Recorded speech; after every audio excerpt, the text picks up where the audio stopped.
Vamos dar início. Boa noite a todos. Bom vocês estarem aqui com a gente. Tem a concorrência lá embaixo, com outro evento bacana também. É sempre assim, a gente já está acostumado, né? Bom, esse é mais um evento em parceria com o Midrash, da Sociedade Brasileira de Psicanálise do Rio de Janeiro. Acho que quase todos estão aqui conhecem, né? Mas, enfim, a Sociedade Brasileira, há 5 anos, desenvolve, pelo menos uma vez a cada semestre, um evento. Às vezes um ciclo, os temas variam e é aberto ao público sempre, né? A sociedade fica na Davi Campista, em Botafogo, tem atividades abertas ao público também, né? Com psicanálise e cinema, programas de rádio, o site, vocês vão ver daqui a pouco, vai ser exibido. Vocês podem acessar para escutar os programas de rádio, a programação científica também é aberta, nós temos discussões científicas lá.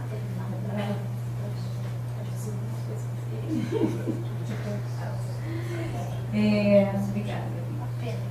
E temos a clínica social, né? E aqui com o Midrash, então, a gente tem essa feliz parceria.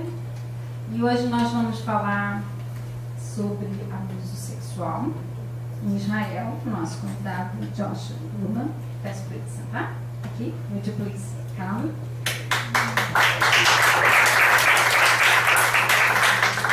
Bom, melhor do que eu falar, tem ali escrito as informações, né, sobre ele, e ele mesmo vai falar por ele bastante, é extremamente experiente nessa área e autismo, né, clinicamente dá aula, um psicanalista com bastante experiência. E para conversar com ele, nós temos a nossa colega da brasileira, da Sociedade Brasileira de Psicanálise do Rio de Janeiro, Gabriela Bichol Krebs. Por favor, Gabriela.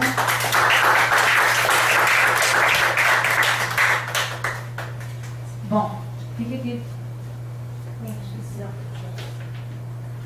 Felipe? Ele saiu. Já apareceu. Obrigada. Bom, então, rapidamente, antes deles começarem a conversar, entre eles e nós participarmos à medida que for o caso, e no final, mais para o final, enfim, aberta a perguntas em inglês e português, a gente ajuda se for o caso, em hebraico, não. Eu, por exemplo, não entendo, mas eles entendem bem.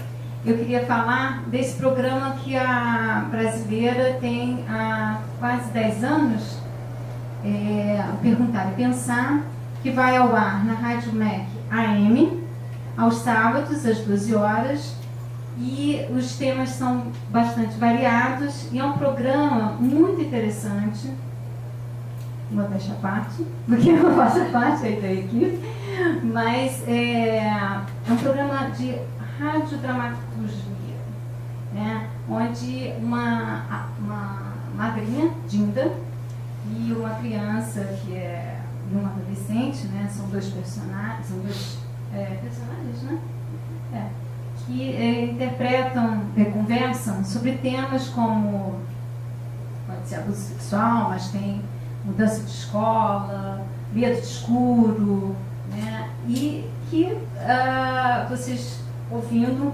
vocês vão aproveitar bastante, melhor do que eu dizendo aqui, mas nós teríamos hoje o áudio de um específico episódio que era sobre pedofilia, tá? Mas infelizmente o áudio não funcionou, então fica só aí a apresentação, tá? Então, vamos lá, Joshua, thank you for coming and stay with us, and yes.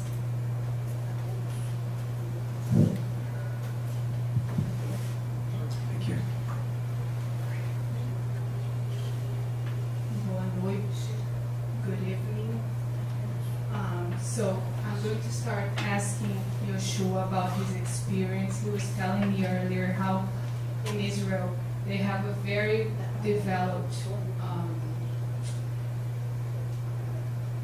in the health system, they give a lot of attention to children, and they have special centers to treat children who have suffered violence and sexual violence. And I'm going to ask him to tell you about all this, because it's something very different from what we have here.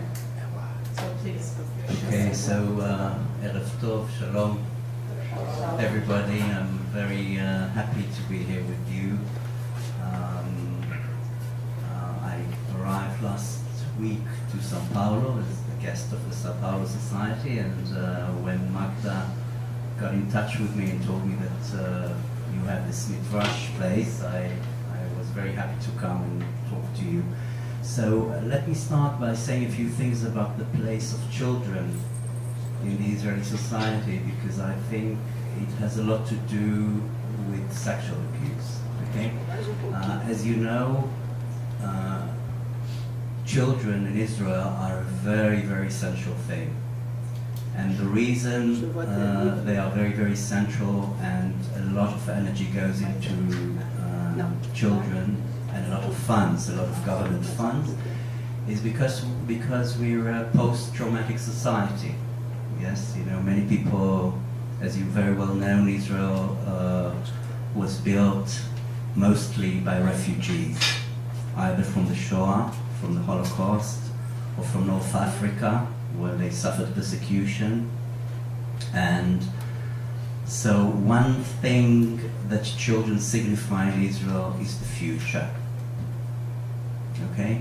So, and of course, everybody who's been to Israel knows how children are treated in Israel. They are very, very spoiled. They run around freely everywhere. If a child falls in the middle of the street, immediately 5 people would come to him and say, "Why are you crying? Where's your mommy? What can I do for you? Do you want a Coke?" I mean, children are really doted upon. And I think part of it is an outcome of anxiety. So we're very lucky in Israel to have a lot of government funds, and the National Health Service, which we have, who devote a lot of energy into the treatment of children. It's not just sexually abused children, it's also autistic children, invalid children, underprivileged children, and usually what we have is treatment centers which are subsidized by the government. And also, if someone comes for a private therapy in Israel, let's say victims of child abuse, they get about 70% back from the government. So all the special treatments and everything is subsidized by the government. Now, sexual abuse has always been a problem in Israel. Today, we prefer to call it not just sexual abuse, because sexual abuse is just one instance of what we call violence against children, or attacks on childhood. So this includes sexual abuse, physical abuse, like hitting, burning, physically attacking. We include neglect, emotional or physical neglect.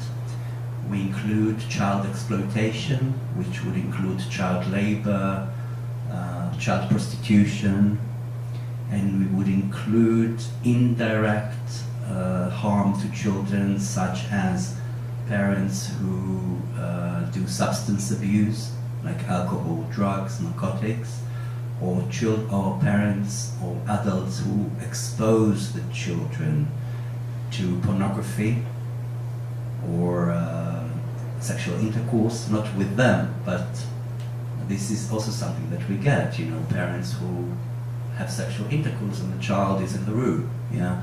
That in Israel would be considered also as an attack against childhood. And we have 3 main activities in Israel regarding abuse of children or attacks against childhood. One would be education. So, in Israel we have a special program which is compulsory in kindergartens and schools, which deals with 3 main things. One is the child's relationship to his body. They have a special program which is called My Body, Myself, or the right to say no, which means that the child learns that his body is his own private property. No one is supposed to touch it in any way unless he agrees or she agrees. That's one thing. A second thing they do, and that includes, of course, sexual education and teaching the children from a very small age what are their rights under the Israeli law. A second thing we encourage in schools, and there's also a very special program for that, we discovered that if the child knows that his emotions and thoughts and dreams are important, there is less probability that they will keep secrets. So there's a special program in schools and in kindergartens which encourages children to discuss their emotions, their dreams, their relationships with the parents, with the siblings. And we utilize also the very intense transference children have towards the teacher. So the person who would be doing that would be the class educator. So children are, from a very early age, from 4, they're encouraged to draw, to tell about their dreams, to express their emotional condition, and we rely on that for early detection, because if a child knows that someone listens, that there's an adult who listens to what he's going through, there's a better probability that they will approach that someone outside of home and tell them that something is wrong. In the past, there were many, many instances where children came to the teacher or came to the school psychologists and told them about abuse that they were undergoing at home, and the teachers and the psychologists didn't want to know anything about it. They said, no, you're lying, this can't be going on, you're making this up.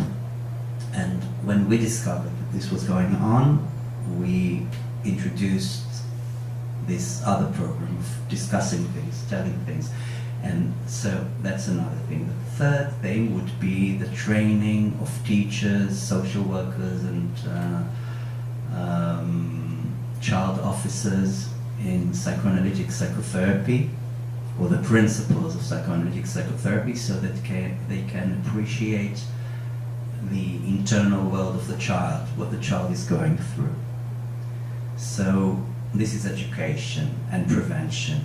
The second thing we do regarding prevention is that there are specially assigned social workers in what we call high-risk areas, which unfortunately usually involve people from a lower socioeconomic position. We have a lot of statistics showing that financial situation, financial stress usually increases abuse of children. Children and elderly people are always the victim. And so we have specially assigned forces who work with these areas. We have specially assigned child officers who usually belong to the police, to the Israeli police. And so they work in these problem areas. We have 3 problematic populations in which we do not know the real statistics, but we are doing a lot of work there. One is the Arab communities in the small villages who are close communities, and if a girl, let's say, complains that she's been abused by her father or brother or an uncle, she's under the risk of death, because they have what they call nikmat dam. This is blood revenge, and if someone disgraces the family, they're allowed to kill her or him. So that's one area that we're working in. Another is the closed ultra-Orthodox communities, where also quite a lot of abuse goes on. We've had some dreadful cases during the last 5 years with people who were teachers in the cheder, or even rabbis who were involved in molestation of children. And it was impossible to get evidence because nobody dared to speak. That's another community. And the third community, which is rather problematic, is the Ethiopian community. You know, we have a lot of Ethiopians now in Israel, and they were not, how shall I say, they were not very well treated when they came, even though the government invested a lot of funds in the Aliyah from Ethiopia. But what happened is that the fathers, usually who were farmers in Ethiopia, did not have their land, and they became very, very frustrated. So there was a lot of intra-family violence and abuse going on, and suicide. So that would be another community which is at risk. So this is the prevention. And treatment, this is where I come to, where I work. We have a lot of facilities for treatment.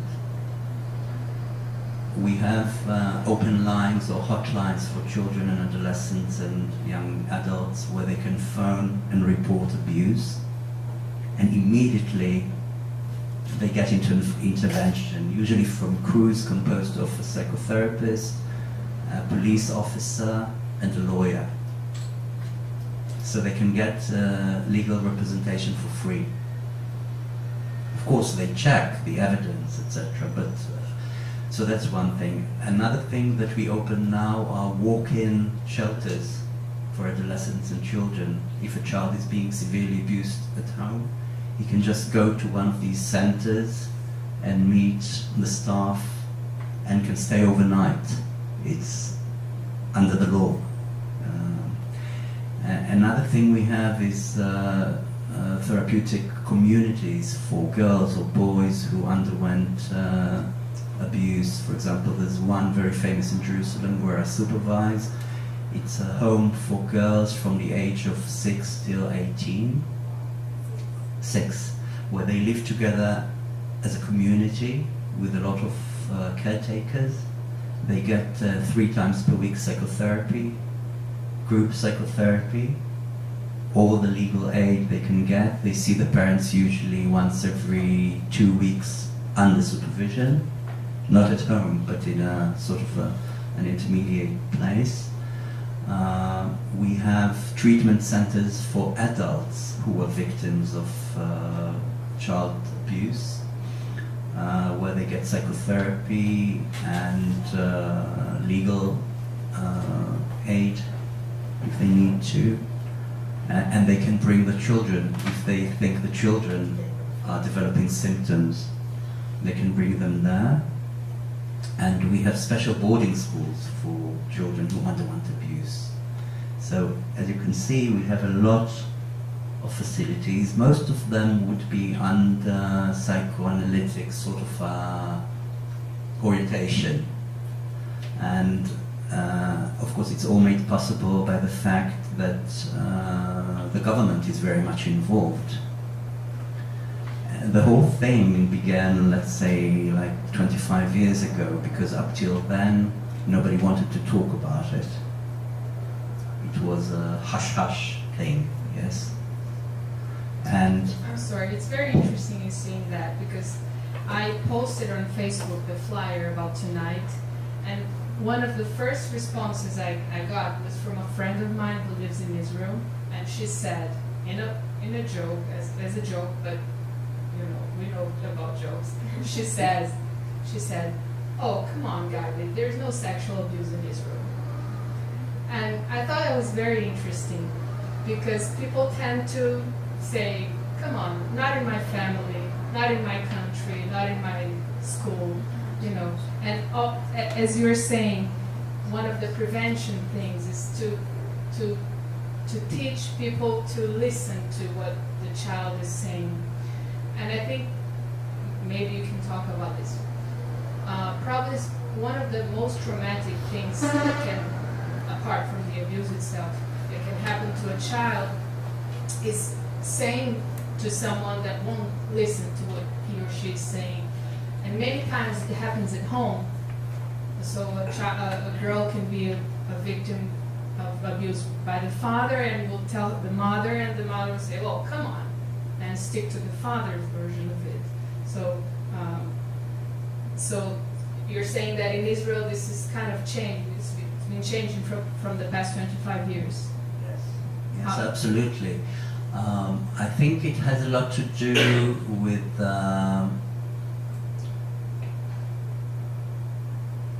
the fact that we started talking about a lot of things that were taboo in the past, and also with the present culture where everything is on the internet. People feel much freer to report things and get immediate response. But I think it has to do also with the general climate in Israel, where things are discussed much more openly. And there's a lot of debate about everything, yes. For example, I mean, when I grew up in Israel as a boy, it was before the 6 Days War, yes, and after the 6 Days War. I remember that, for example, regarding the occupied territories, it wasn't allowed to say anything against it. Yes, we won the war, we're just, we're right, we're heroes, and this is it. That was like the general policy, you know. But it changed, of course, you know, everybody is debating what goes on in Israel non-stop, you know, for good and for bad. And I think there's a general atmosphere of talking or remaining silent. And child abuse is one of these things.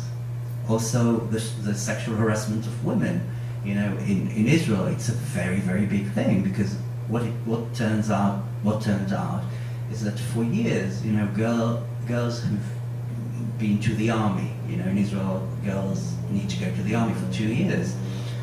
And, you know, all the world thought, you know, these wonderful Israeli girls doing a 2-year army service and equal to the men. But it turns out that many of them have been undergoing constant sexual harassment. You know, not just abuse, you know, they weren't raped or anything, but rude remarks.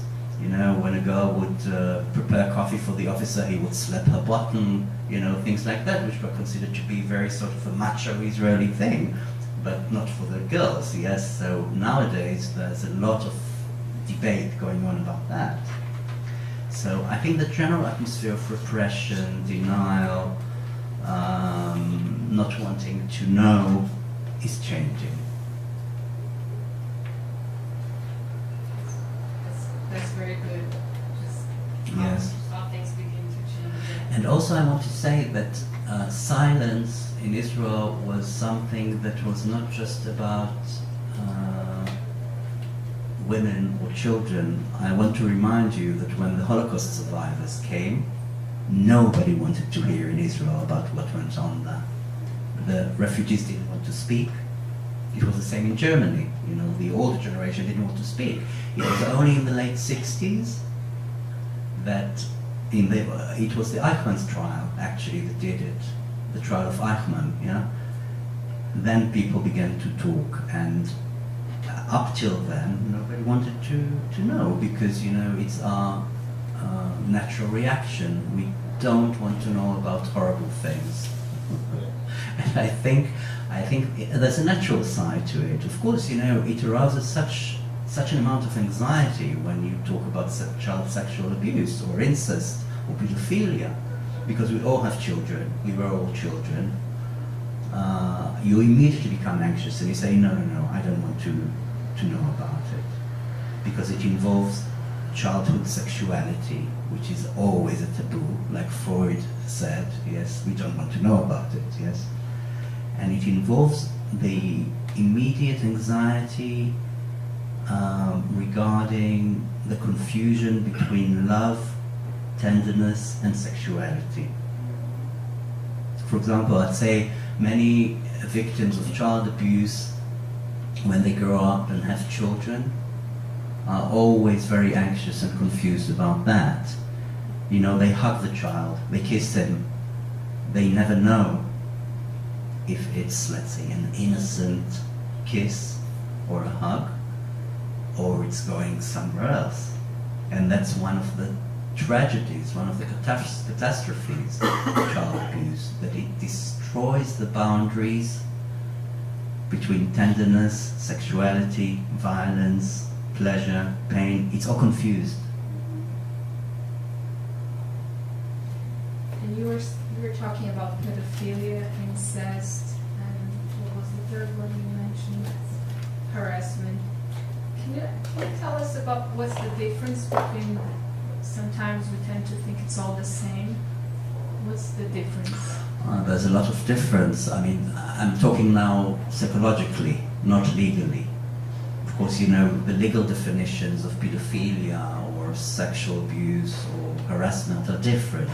And there are different penalties under the law, at least in Israel.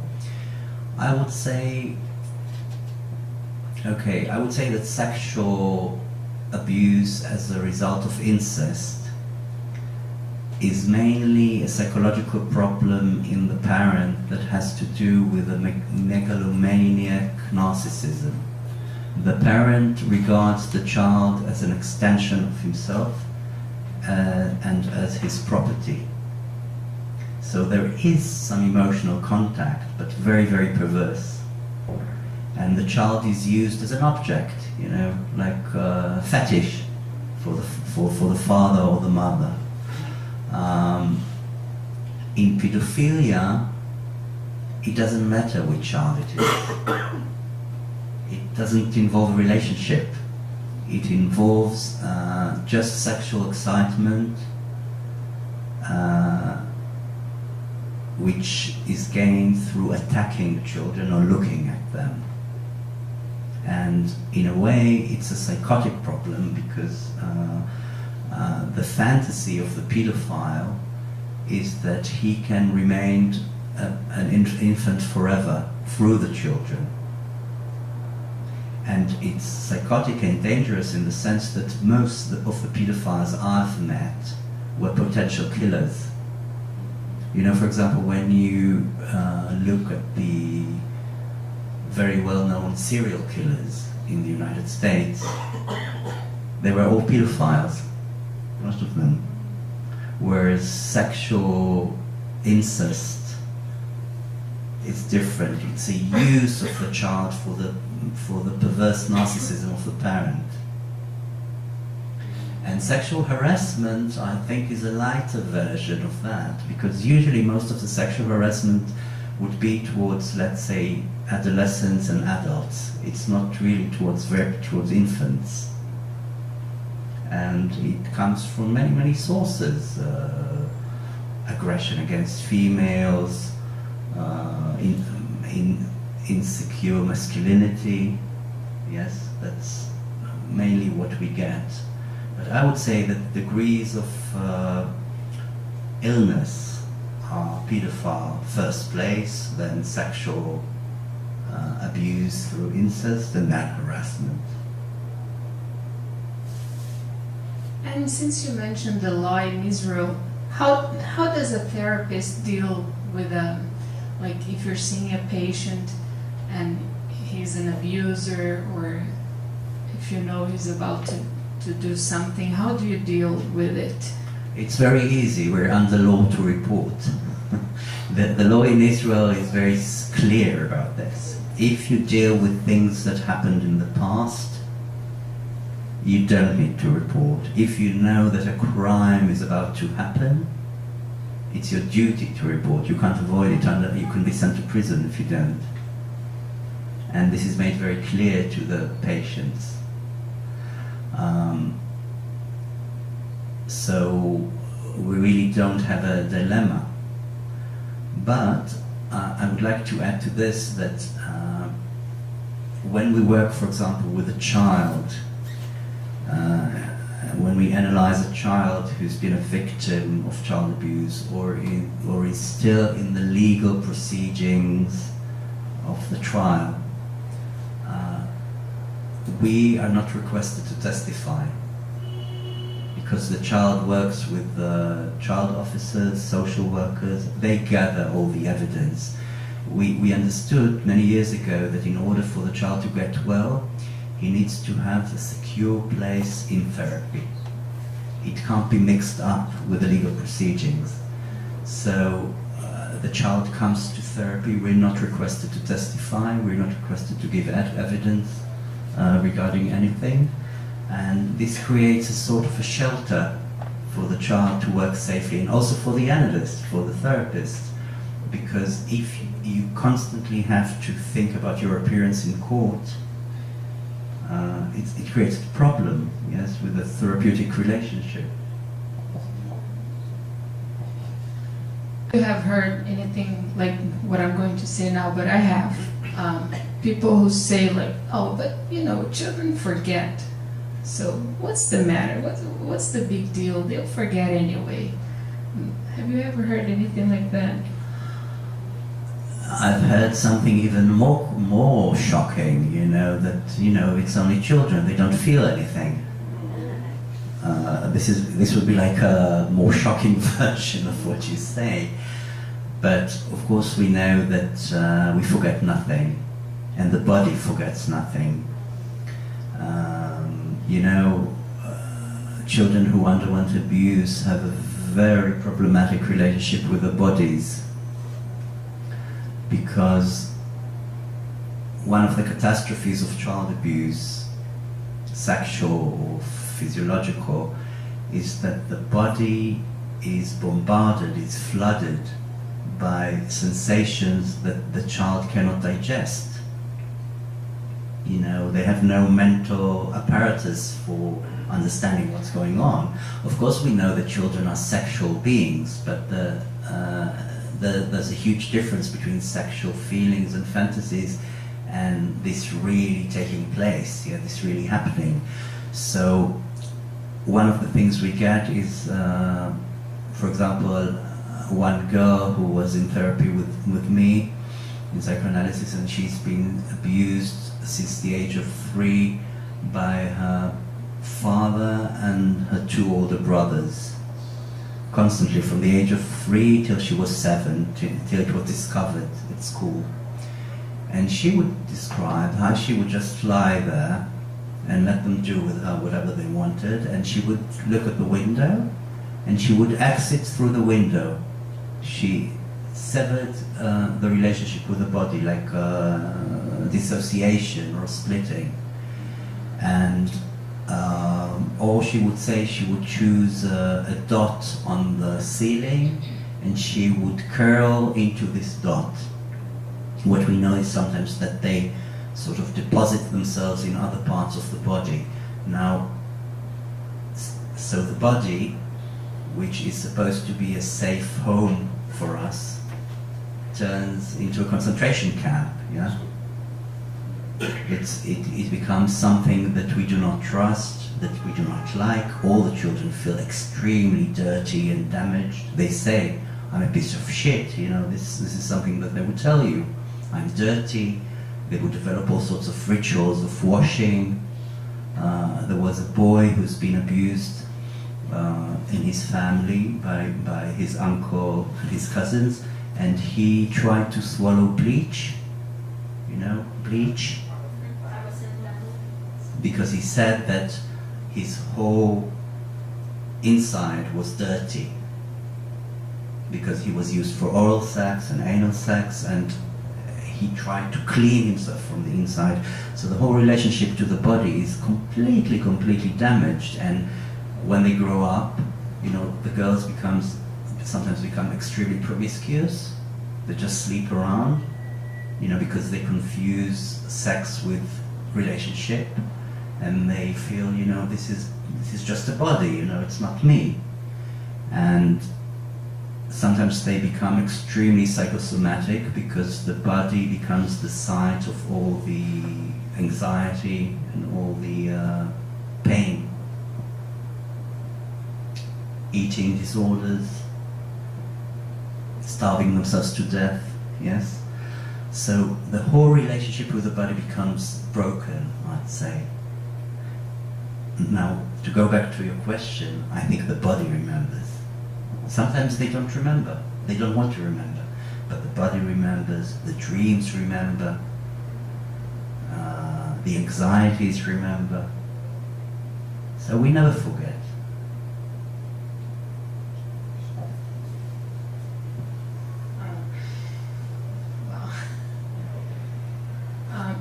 You told us about the facilities to treat abused children and teenagers, the hotlines and all the preventions regarding the abused. What about abusers? Do you think they ever look for help? Do they ever get to you? Do you try to reach them somehow? Is there any thoughts? Yes, we have a lot of work with perpetrators. We call them perpetrators, yeah, like perpetrators. And there are treatment centers for them as well. Now, it's a bit problematic because I would say that most of the perpetrators do not want help. But some of them do, because they were child victims themselves. So we have group therapy for them, we have individual therapy for them.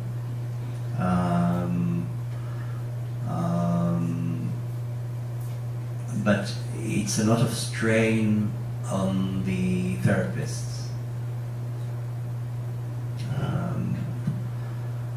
Usually it would be more difficult to find someone to treat the perpetrators than to treat the children. One of my first cases when I worked in a psychiatric, it was a psychiatric ward in a maximum security prison in Israel. And one of the first cases I had as a student, as a training, was a case of a father who abused his 2-year-old daughter and then murdered her and buried her in the backyard. And of course he was imprisoned and for life. And when I came to this ward, this was like the first case I was given. And I told the chief doctor, the chief psychiatrist, who was a very respected, well-known psychiatrist at that time in Israel. He was a German Jew who got his training in Berlin and came before the war. It was very well respected, one of the first psychoanalysts in Jerusalem. And I went to him and I said, look, I have a little boy at home. I can't be doing this. And he said, and he went to the door, he opened the door and he said, okay, bye-bye, but don't come back. Because we treat here everybody. And if you can't do that, then you have no place here. And I treated this man for 2 years, which were like a nightmare for me. But of course, when you get into a treatment and you start analyzing someone, he becomes a patient, yes? So, but we have facilities for treating perpetrators, but I think they're still rather small.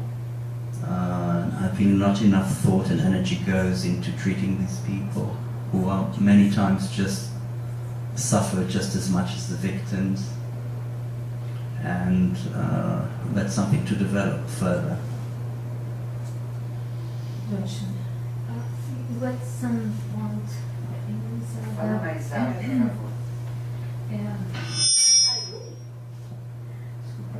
You said at some point that there is no dilemma about law, right, and treatment, I have difficulty to say this word. The abusers. But I prefer the other law. Anyway, but the dilemmas are more moral dilemmas, psychological dilemmas, right? Because as far as understood, the person, the psychoanalyst, suffers too during the treatment, right? Oh, would you please talk a little bit more about that?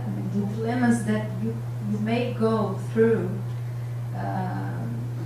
treating a person. And the other thing is, before I forget, I'm sorry, you said many times that you refer abuser as a father or mother and the victim as a child. But we know that there are cases that the abuser is not exactly a father or mother, and nor even an adult, right? and the victim is not children, are not children. Would you speak more, please? Yes, I'll start with your last question. Of course, we have different sorts of abuse. For example, a problem we had over the years, there were very famous cases in Israel, for example, of gang rapes that went on in the kibbutzim, in the child society. There was a very, very famous case at the kibbutz Shomrat, where a girl, you know, many people send their children to the kibbutz they used to, for an education, to get a sort of a special education in the kibbutz. And a girl who came from another place, she wasn't born in the kibbutz, she was constantly raped by the boys in her class for many, many years. So that's another form of, and we have it in high schools also, that, you know, they pick on a very sort of weak girl who wants to be accepted and loved by the cool gang, and she provides sexual services in order to be accepted. We have that problem as well. Of course, I would include that in an abuse. You get abused by babysitters, by teachers, by I'm talking about sexual abuse, yes, or by random strangers, you know, who suddenly kidnap a child and do all sorts of things to him. So there are different kinds. I mean, the definition of child sexual abuse is exposing the child or having the child participate in any form of thing under the age of 18. That's the World Health Organization definition with which we work. Yes, I also work with the UN, and that's the definition. Involving touching, kissing, oral sex, anal sex, penetration with an adult. There's no definition of child sexual abuse amongst children, and this is one of the problems, because children can also abuse each other sexually, and teenagers do that quite a lot. Yes, so of course that exists as well, and we need to deal with it. Now, to go back to the question of moral dilemmas or emotional dilemmas in the therapist, of course it happens all the time, because there's always the question of how shall I say, identification that goes on inside of the victim. Because one of the tragical consequences of child abuse is that part of the child becomes identified with the aggressor. And what you get many times is that the patient begins to abuse you. And this is very difficult to deal with, yes? But once you understand that this is what's going on, then you're better able to deal with it. And I would say that anyone who works in these areas cannot work alone. You cannot work alone. You need to have a group of colleagues, or a group with whom you can discuss things, a supervisor, an organization. This is one area where you can't work alone. Another area where you can't work alone is when you work with Holocaust survivors or with severely PTSD, post-traumatic disorder in soldiers. Because the emotional turmoil which you're subjected to is immense. It's really, really huge. So you need a structure, a container for the container, I'd say, okay?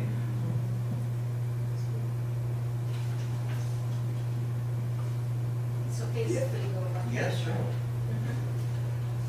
I would like to know if you have any kind of statistics of number of sexual abuses. And you said about those treatment centers. How many treatment centers do you have in Israel, and the size? Some numbers, some figures. Thank you. The statistics are very, very worrying, because the latest statistics in Israel say that 1 out of every 6 children have been subjected to one form of sexual or physical abuse at one time in their lives. So it's an incredibly high percentage, but I think it has to do with the fact that in Israel they would define sexual abuse even as being exposed to internet material. And also to the fact that we have a very good detection service. I wouldn't be surprised if in other places in the world the percentage is even higher. Now the treatment centers. We have centers in every big city in Israel: Tel Aviv, Jerusalem, Haifa, Beersheba, Nahariya, Tzfat.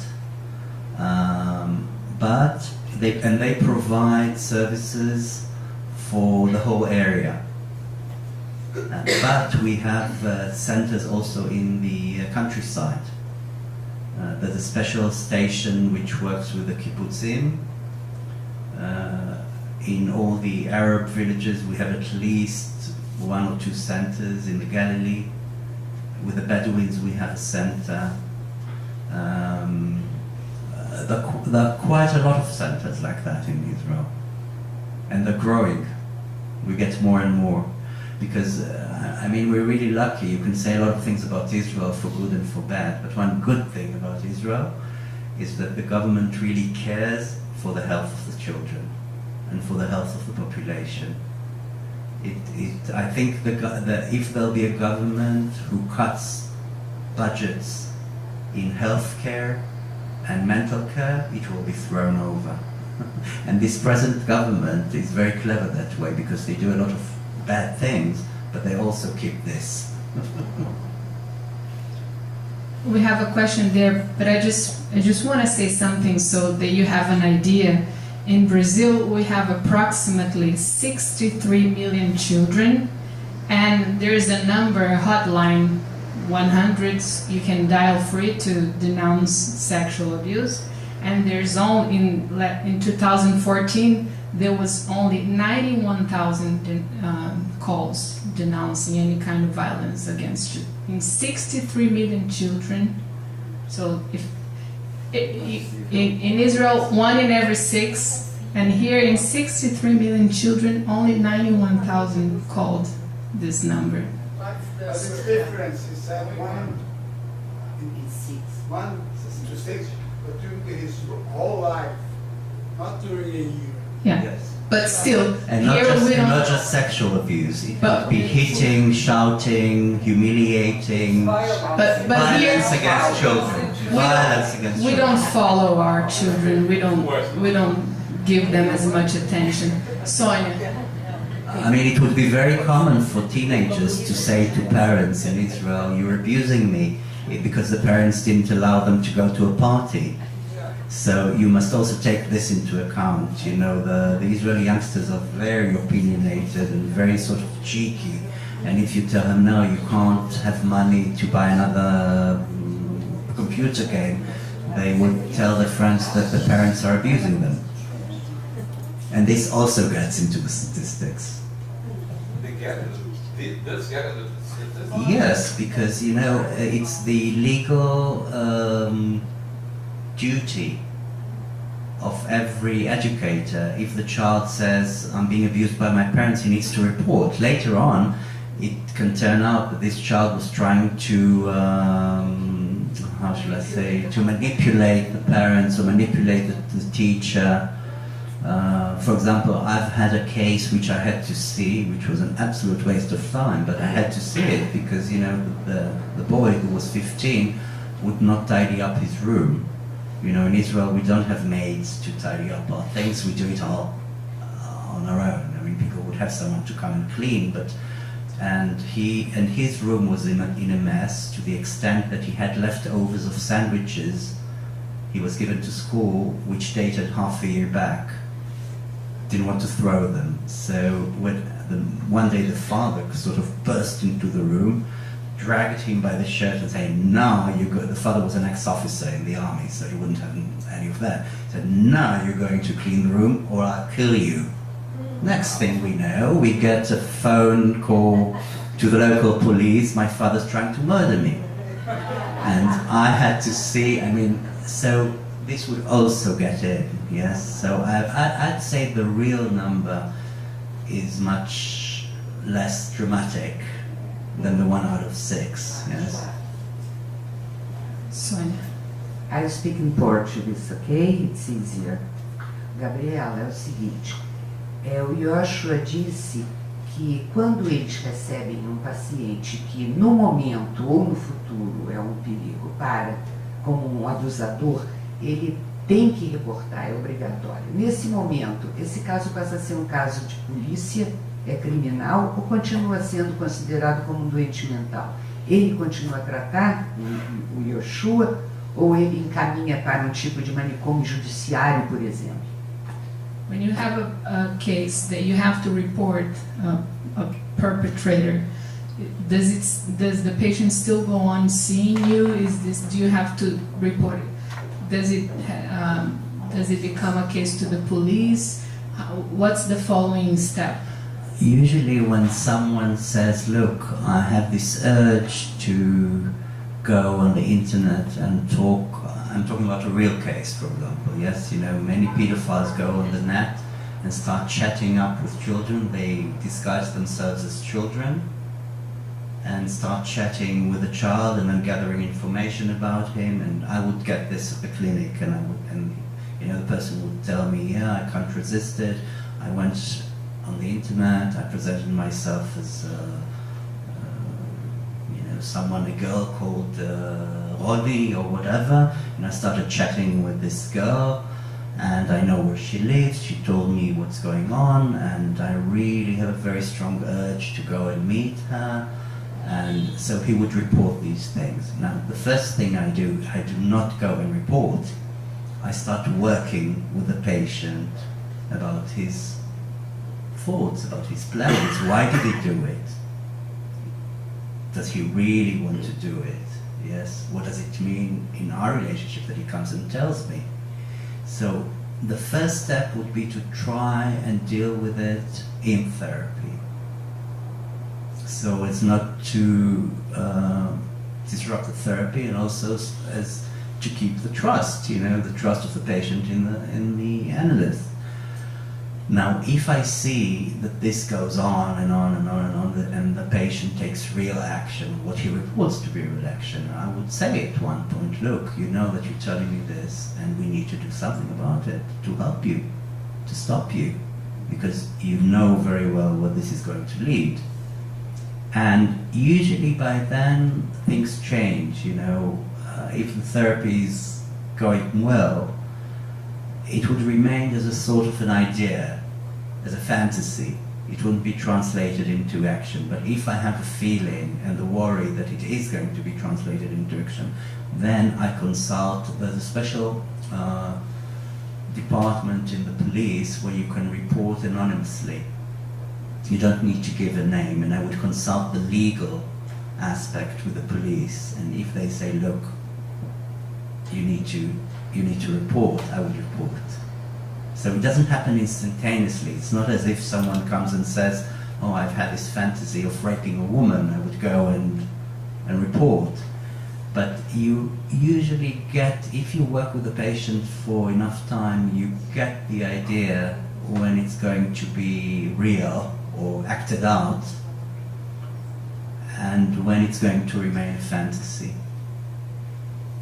And what happens after you report? There's someone for investigation. They confiscate usually the computers, they see what's going on. Look, you can't prosecute a person for just going on the net. There needs to be more evidence than that. But you know, we have the same problem with criminals. For example, I've had a patient who belonged to one of the crime organizations in Tel Aviv, like a soprano, yeah. And the more he trusted me, the more he told me things, yes. But he knew that I was supposed to report, so he told things that were about to happen as if they happened in the past. So there you have a dilemma. What are you going to do with it? Because you know that he's lying. But I mean, we have moral dilemmas always, but I think usually our first step would be to work with it, not to report it.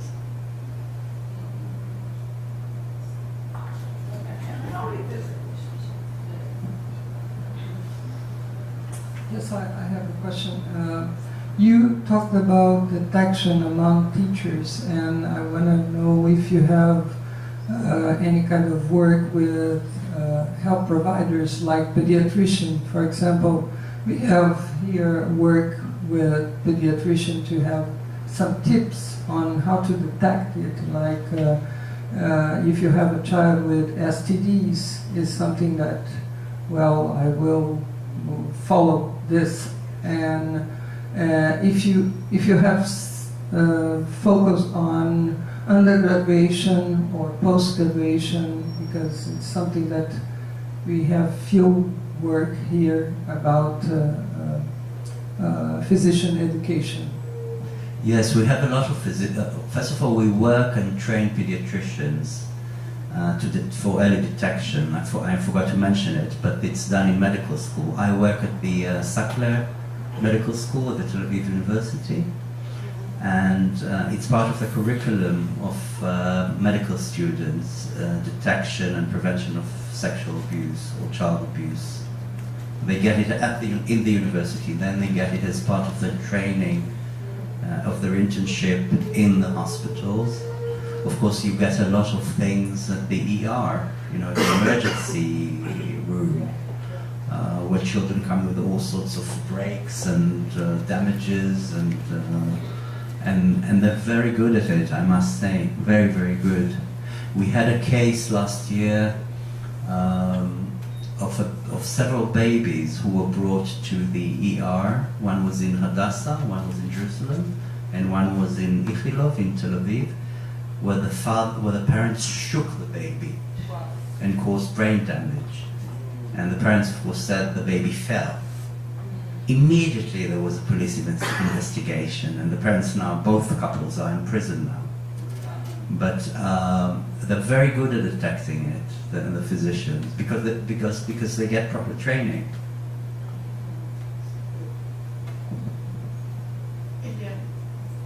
And I would like to say in a very sort of a proud Israeli way that we have excellent doctors.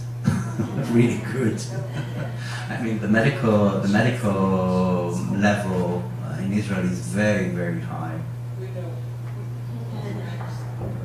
I'm just curious to know how is this relation here in Brazil? If you have a patient who is going to, what do you do in Brazil? We have to report to. Okay.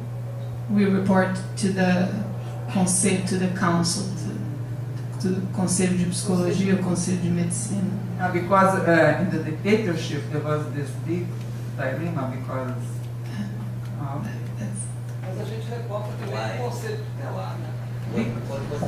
Because some psychoanalysts, they had torturers as patients and they wouldn't report. That's a different chapter. I think that there was a very similar situation in Argentina. Yes, I've heard about it. Yes. I think in Israel we have a dictatorship of reporting, especially when it comes to children, because sometimes you really feel, that they should have given us more sort of freedom to decide whether to report or not. But in Israel, there's a dictatorship of that. I mean, people are willing to turn the backs to many things, but not to what's going on with children.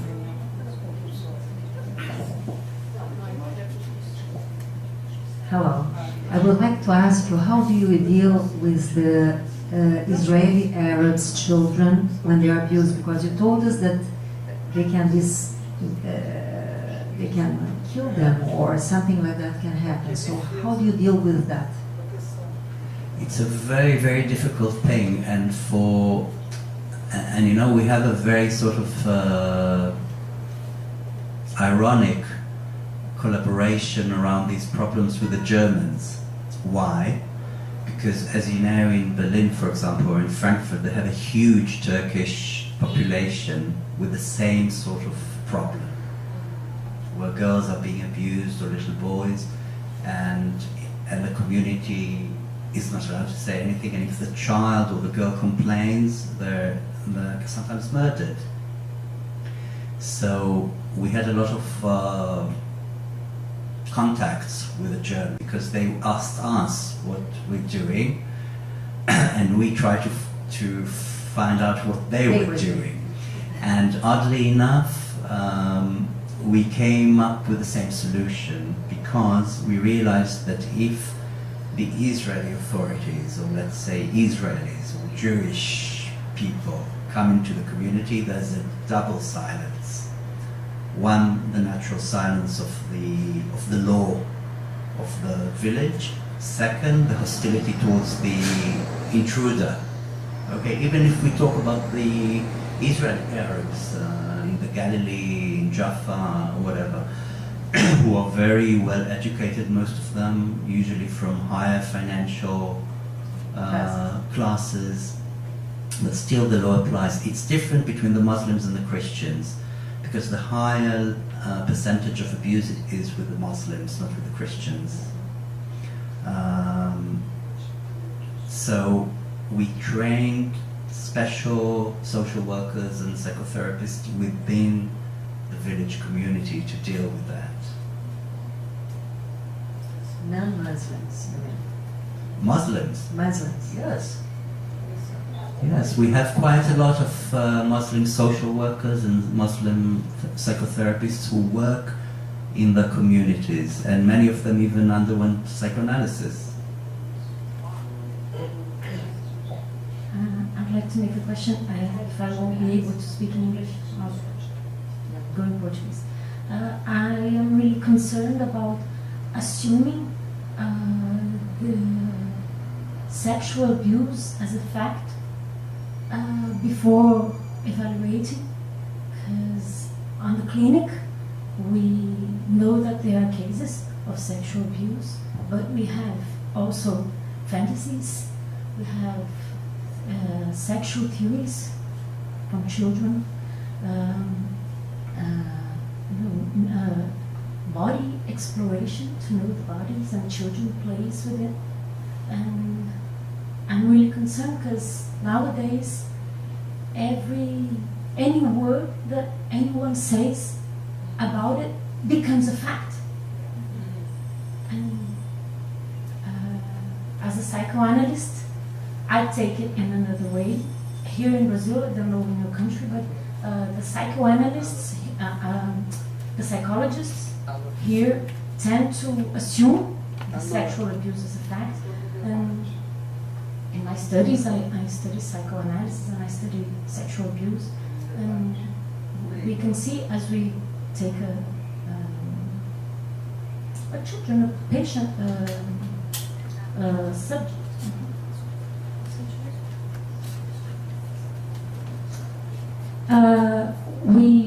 When we listen to them, we listen to another story, not this one that the society goes on in a newspaper, and it's a very scandal. And in clinic, things are really different. I would like to know something about it.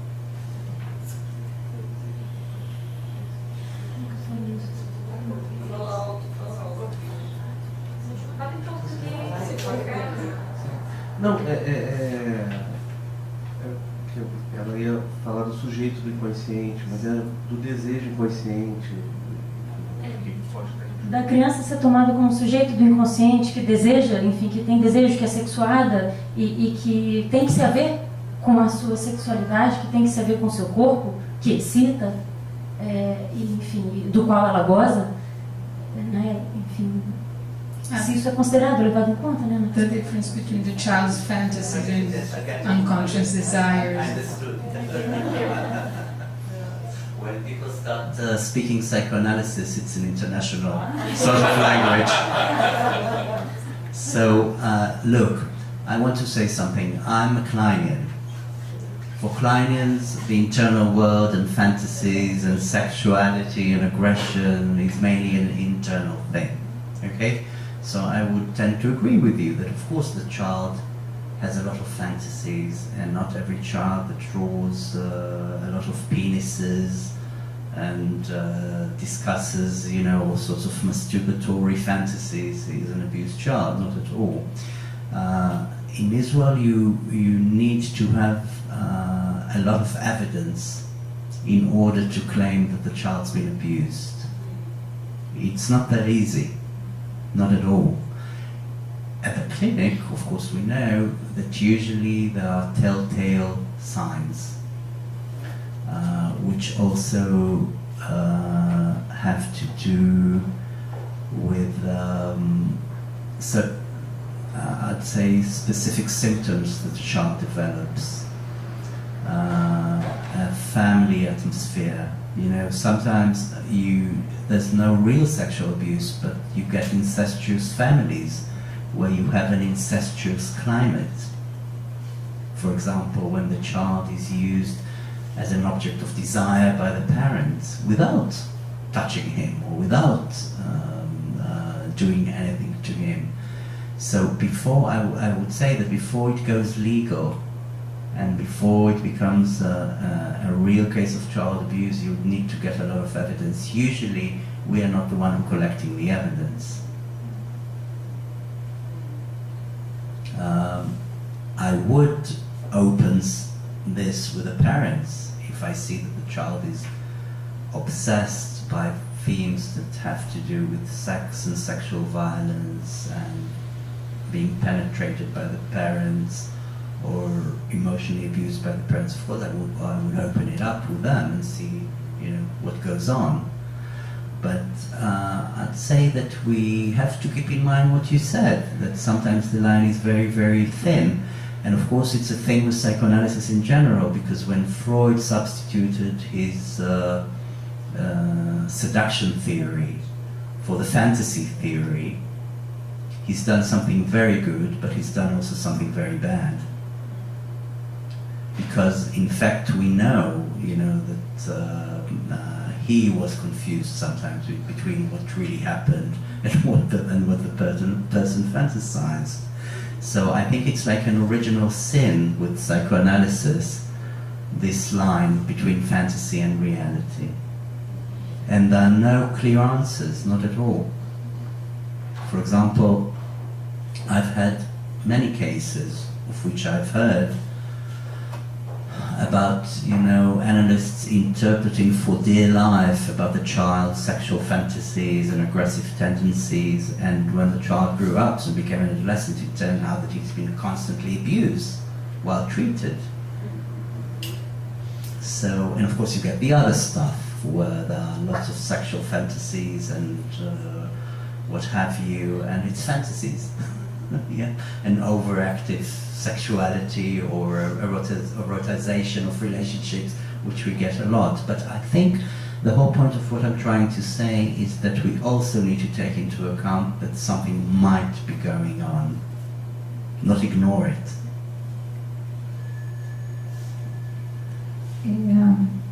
Eu queria saber se vocês têm mais perguntas, comentários. Eu tenho. Eu queria só falar que para a gente se organizando, para daqui a pouco a gente fechar. Tá? I would like to know if you can, maybe briefly, if you can tell us, why do you think that the abuser will most probably become a perpetrator? And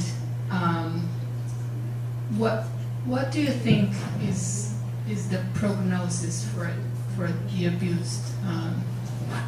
Yeah, I said abuser, right? Sorry, the abused will. Actually, this is the topic of my paper that I'm going to read at your society about what I call the victimator syndrome. Victimator is a word that I made as a combination of victim and perpetrator. And this explains a lot of the acting out of abuse later in life, which becomes violent. And I think that another catastrophe that happens in child abuse is the catastrophe where the identifications go all wrong. You know, a part of the child remains the victim, but another part becomes the perpetrator, because it's like a safest way to stay alive. What the child learns is that in order to stay alive, you need to be violent, you need to be abusive, you need to be inconsiderate of anything that represents weakness, tenderness, dependence. This is why I say that abuse of children is abuse against childhood, and it's essentially a self-destructive act because it's an abuse against ourselves. So I would say that the identification process goes all wrong. Now, as for and you're very welcome to come on Friday, is it? Yes, Friday. Friday, and listen to my paper, because I describe a case of a young Israeli man, a soldier, who became a very dangerous soldier because he's been abused as a child. And so I describe what happened to him. Now, about the prognosis. I don't think we fully recover from such things, like you never fully recover from the Holocaust. I mean, you can have a life, and even a very good life, but there's a part of you which, you know, like Elie Wiesel said, that a part of you, and Primo Levi said it, that a part of you stays always in Auschwitz. You live on two different planes, and you can be Elie Wiesel, you know, you can be a very famous writer, or you could be Primo Levi and commit suicide. Yes, but I think one doesn't really get over these things, you know. There's always this hole, black hole. Do you think they can escape being a perpetrator? Yes, sure. This can be very well treated. And, you know, many of the children that I've analyzed have a good life. They're married now, they have children, they're very productive members of society. But there's a pain, there's an ache, there's a lack inside. Because your basic trust in what relationship is all about, in what an adult is all about, has been destroyed. So you can fix the relationship to the body, you can sort of repair relationships through the analyst, because one of the things we really need to work on is the reparation of trust, and the reparation of the ability to feel tenderness towards someone without turning it into an erotic excitation, yes? So I think analysis really helps here. And I think there can be very good outcomes, but I also think that there's a loneliness and a pain that never go away. They're always there, and I think we need to take that into account, that there's a lot we can do, but there are some things that we cannot do. Eu vou pegar aí a sua deixa, Josh.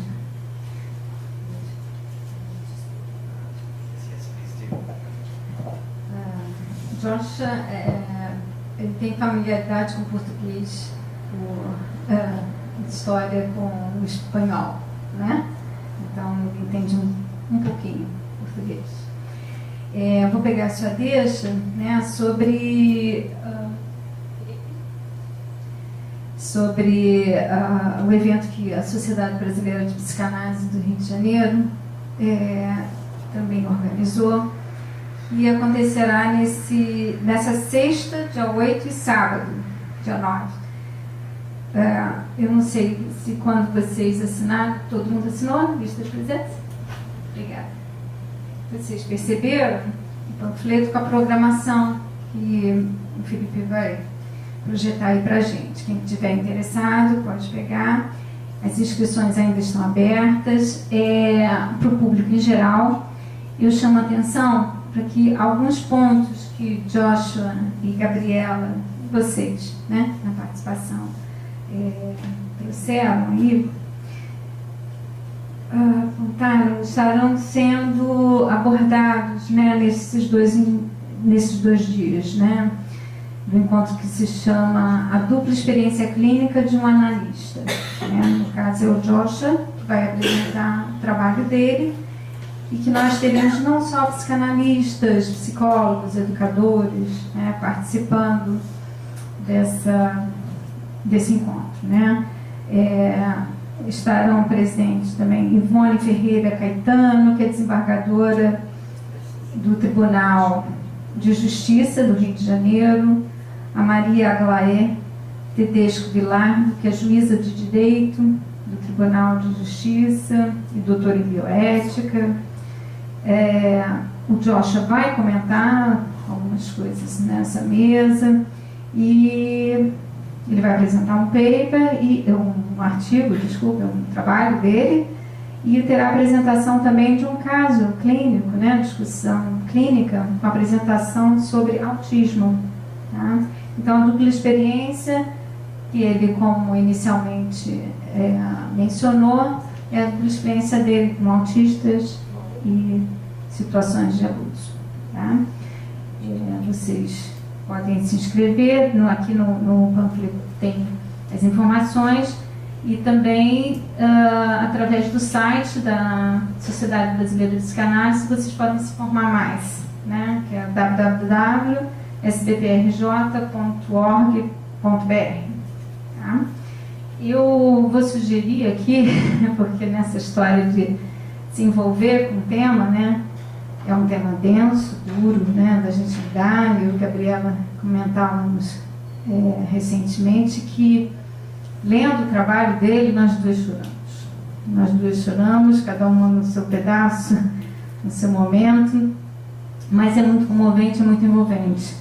E a gente sai pesquisando, né, o que mais que existe por aí, porque a gente ouve falar muita coisa, mundo de internet, né, acho que você também estava falando, né, nesse sentido, que tudo tem um certo espectro de... Você precisa de tradução? Só que tem um espectro de realidade, né? O virtual fica factual, enfim, meio questão de fantasia, né? Sonho, realidade onírica, realidade de vigília, enfim. Mas eu queria só sugerir aí para quem não assistiu ou quem se interessa pelo assunto, não é uma sugestão de sofrimento, não, porque o tema é denso. Mas é importante, né, a gente discutir sobre isso também, né, com toda a seriedade, com toda a dedicação. Do filme que foi muito nesse sentido aí do que é realidade, do que acontece, como os adultos lidam, né, a caça, the hunt, né, que fica a questão de... We talk about this movie before. Um professor de um jardim de infância, né, que, enfim, a menina levanta essa questão e os adultos embarcam, né? A gente não sabe, de fato, aconteceu, não aconteceu e tal, né? Há muitas controvérsias aí. Bom, é a sugestão desse filme. Do outro filme, que muita gente, enfim, Oscar aí, que é o Spotlight, né? Mas tem muitos outros. Children, não sei se vocês conhecem, mas também é um filme barbarizado. Mas uma abordagem mais lúdica e, como o Joshua chamou a atenção, né, voltada para a prevenção, para o trabalho, né, de se promover a conversa em torno, né, de temas difíceis de serem abordados. Tem eu sugiro, né, que vocês, os interessados, procurem na internet, que não é muito divulgado, mas, enfim, é uma série de mais ou menos 8 episódios que foi em parceria com a Unicef, com a Fundação Vale do Rio Doce, a Fundação Roberto Marinho, através da Futura, da TV Futura, e da organização sem fins lucrativos, né, que foi fundada pela rainha Silvia, a Childhood. Mas é uma série muito interessante, cujo título é Que Abuso é Esse? São 7 ou 8 episódios, eu estava tentando aqui ver quantos no final das contas são, mas que são Muppets, como é que se chamam? Fantoches, marionetes, obrigada, que contam histórias do dia a dia. É um profissional, uma educadora, é um profissional de saúde que começam a abordar esse assunto.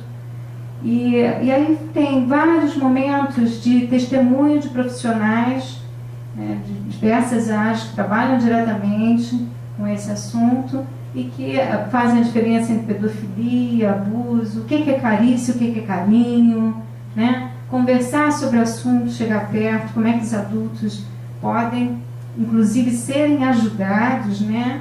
Os abusadores, né? Quem olha às vezes como um assédio, uma coisa normal, enfim, né? Faça saber de maneira diferente. Então eu sugiro esse programa. E alguém mais gostaria de ter a palavra? Então, quero agradecer muitíssimo. Thank you very, very much for your time, for your wonderful work. Right? And obrigada para vocês todos. Obrigada, Gabriela.